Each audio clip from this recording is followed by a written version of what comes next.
در گوش من صداست پدر زنگ مکتب است، در گوش من صداست پدر زنگ مکتب است. امروز دخت ناز تو دلتنگ مکتب است. این زنگ مکتب است یا گوشواره ام، یا تیکه های این جگری پاره پاره ام. پاسخ بده پدر که چرا دختران همه صفری کلام گرفته در این امتحان همه. یا رب پدر جواب برایم نمی دهد، از ترس یک کتاب برایم نمی دهد.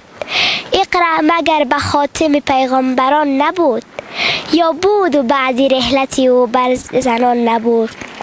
وقتی که از کنار نیستان گذر کنم، باید که نگیرم و صرفی نظر کنم.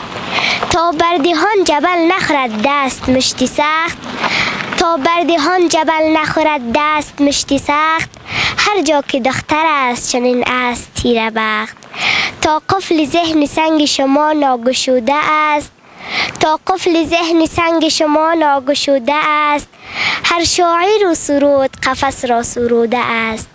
بگذار زنگ قافله سالار خود شود، در جنگ با فراعنه سردار خود شود. تشکر از شما. بسیار زیاد اینمی گپای دل در قالب شعر آورده. دیگه شعر باز کی گفتن؟